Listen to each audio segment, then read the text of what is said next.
अस्सलामुअलैकुम dear student. पिछले video lecture में हमने एक्सरसाइज नंबर 2.3 के क्वेश्चन नंबर 3 तक किए। उसका लिंक जो कि आपको डिस्क्रिप्शन बॉक्स में और कमेंट बॉक्स में मिल जाएगा। ठीक है, अब हम करने जा रहे हैं क्वेश्चन नंबर 4।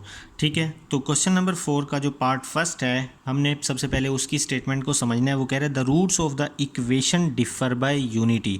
जो रूट होंगे वो डिफरेंस होगा, मतलब कि माइनस करेंगे। यूनिटी का मतलब होता है 1 से। क्या मतलब? रूट्स होते हैं 2, तो एक रूट को तो हम कर लेंगे, लेट कर लेंगे खुद अपनी तरफ से, लेट अल्फ़ा बी 1 रूट। एक रूट को हम जो कि है अपनी तरफ से लेट कर लेंगे।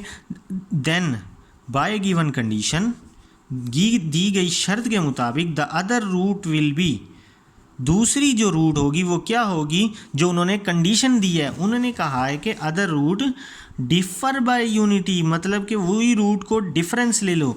उसी रूट का जो हमने लेट की उसका लेना है डिफरेंस। डिफर का मतलब होता है डिफरेंस, मतलब माइनस, बाय यूनिटी। यूनिटी का मतलब 1। लाजमी नहीं है कि आप अल्फ़ा ही लो 1 रूट, आप बीटा भी ले सकते हैं। जब आप बीटा लेंगे तो ये बीटा -1 हो जाएगा, कुछ और लेंगे यहाँ पे वो उस -1 हो जाएगा। लेकिन हमने कंडीशन पूरी करनी है क्वेश्चन की। एक रूट को हमने अपनी तरफ से लेट करना है, दूसरी रूट को हमने सवाल में दी गई शर्त के मुताबिक बनाना है। ठीक है, तो अब हमारे पास है इक्वेशन ये। इस इक्वेशन में देखें a इज इक्वल टू 1 है, b इज इक्वल टू -1 है, c is equal to p का स्क्वायर है। ठीक है, अब हमने क्या करना है? सबसे पहले तो निकालना है सम। सम में क्या करते होते हैं? रूट्स को प्लस करते होते हैं। तो एक रूट ये है, एक रूट ये है, इन दोनों को हम कर देंगे प्लस सम में। Alpha plus alpha -1 is equal to, इसका फार्मूला क्या होता है? -b ओवर ए, सम का फार्मूला। तो -b की वैल्यू है हमारे पास -1 ओवर a की वैल्यू है 1। तो alpha plus alpha -1 is equal to minus minus plus हो जाएगा, 1 ओवर 1 1 ही होता है, -1 उधर जाके प्लस हो जाएगा, तो 2 अल्फ़ा प्लस अल्फ़ा 2 अल्फ़ा हो जाएगा।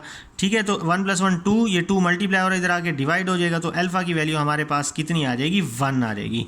अब हमने निकालना है प्रोडक्ट। प्रोडक्ट किसके इक्वल होता है? c ओवर a के इक्वल। प्रोडक्ट में इन दोनों रूट्स को मल्टीप्लाई कर देंगे, अल्फ़ा मल्टीप्लाई बाय अल्फ़ा -1, और ये किसके इक्वल होता है? c over a। तो c की वैल्यू है हमारे पास p का स्क्वायर, ये मैंने यहाँ पे लिखी हुई है। तो p का स्क्वायर ओवर a की वैल्यू है हमारे पास 1। ठीक है, नीचे आ जाएगा 1। तो अल्फ़ा को अंदर मल्टीप्लाई करवा देंगे, बल्कि अल्फ़ा की वैल्यू हम 1 ही पुट कर देते हैं। अल्फ़ा इज इक्वल टू 1, तो 1 into 1 - 1 is equal to p का स्क्वायर। तो 1 - 1 0, 0 1 ज़ा 0, तो पी का square is equal to 0। Square root लेंगे तो पी की वैल्यू भी क्या आ जाएगी हमारे पास? 0। तो अब हम सेकंड पार्ट करते हैं इसका। तो सेकंड पार्ट में उसने कहा है, इक्वेशन हमारे पास कुछ और है। इक्वेशन है हमारे पास इस दफ़ा x² + 3x + p - 2।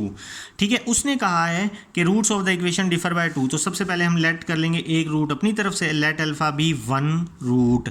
एक रूट हमने अपनी तरफ से लेट कर ली, वो लेट कर ली अल्फ़ा। तो दूसरी रूट क्या होगी? Differ by unity. आपने लिखना है बाय गिवन कंडीशन, सवाल में दी गई शर्त के मुताबिक, अदर रूट विल बी, दूसरी रूट तो क्या होगी? इसमें से डिफरेंस ले लेना है 2 का, जो सवाल में उसने हमें कहा है। यहाँ पे अगर बीटा कहेंगे तो बीटा -2 हो जाएगा।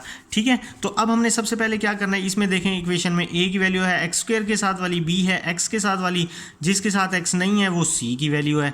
ठीक है, तो हमारे पास अब ये अल्फ़ा को हमने 1 रूट कहा, सम निकालना है हमने। सम किसके इक्वल होगा? इन दोनों को प्लस कर देंगे, और वो किसके इक्वल होगा? c ओवर a, मतलब के c ओवर a, a की वैल्यू 1 है।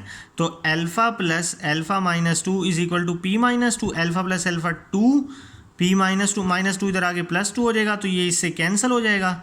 ठीक है, तो अब हमारे पास क्या आया? अल्फ़ा की वैल्यू कितनी आ गई? p/2। ठीक है, सॉरी यहाँ पे b है, -b ओवर a। सम की वैल्यू होती है हमारे पास -b ओवर a। ठीक है, तो मैं ये दोबारा कर देता हूँ। सम किसके इक्वल होता है? Alpha plus alpha -2 is equal to -b over a। तो -b की वैल्यू है हमारे पास 3, a की वैल्यू है 1। ठीक है, तो alpha plus alpha -2 is equal to -3 हो जाएगा। ये -2 उधर जाके क्या हो जाएगा? +2 हो जाएगा। अल्फ़ा प्लस अल्फ़ा हो जाएगा 2 अल्फ़ा। ठीक है, तो -3 + 2 -1 हो जाएगा, 2 इससे मल्टीप्लाई हो रहा है, इससे डिवाइड हो जाएगा। ये हमारे पास आई है अल्फ़ा की वैल्यू। अब हमने निकालना है प्रोडक्ट। तो प्रोडक्ट में क्या कर देंगे हम?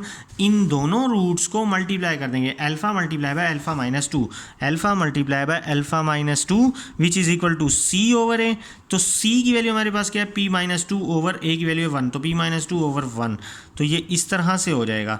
ठीक है, अल्फा की वैल्यू अगर मैं पुट कर दूं यहाँ पर तो ये आएगा -1/2, तो अल्फा की जगह -1/2 -2 is equal to p minus two. देखें 2 इससे डिवाइड हो रहा है, मैं इधर ले जाता हूँ तो इधर जाके मल्टीप्लाई हो जाएगा। ठीक है, तो ये माइनस ऐसे ही रहने देते हैं, अंदर हम एलसीएम लेके सॉल्व कर लेते हैं। इसके नीचे कुछ नहीं है तो 1 है। अब हमारे पास 2 और 1 का एलसीएम होता है 2, तो 2 के टेबल में 2 आता है 1 पे, तो उस 1 को 1 से मल्टीप्लाई करेंगे 1 आ जाएगा। 1 के टेबल में आता है 2 पे, ठीक है, उस 2 को 2 से मल्टीप्लाई करेंगे 4 आ जाएगा। तो ये हम टेबल देखते होते हैं कि ये वाली वैल्यू इसके टेबल पे कितने डिजिट पे आती है, तो ये आता था 1 पे आता था, तो जो आंसर है उसको ऊपर वाली से मल्टीप्लाई करते हैं। अब हमारे पास -4 और -1 -5/2 into minus is equal to, तो हमने p की वैल्यू निकालनी है, 2p माइनस 2 2 ज़ा 4, तो हमारे पास माइनस माइनस प्लस हो जाएगा, तो 5/2 is equal to 2p minus 4, तो ये हो जाएगा plus 5/2 is equal to 2p minus 4, तो 5/2 -4 उधर आगे प्लस हो जाएगा। ठीक है, तो यहाँ पे फिर 1 आया, हम जो कि एलसीएम ले लेते हैं। ठीक है, अब हमारे पास 2 और 1 का एलसीएम 2 आया, 2 के टेबल में 2 1 पे आता है तो 1 5 ज़ा 5, 1 के टेबल में 2 2 पे आता है तो 2 4 ज़ा 8, तो 5 + 8 हमारे पास कितना हुआ, 5 + 8 हुआ 13/2 इज इक्वल टू 2p, 2 जो कि है इधर p से मल्टीप्लाई और इधर आके 13 से डिवाइड हो जाएगा, नीचे मल्टीप्लाई हो जाएगा 2 से, तो 13/4 आया है p। तो ये था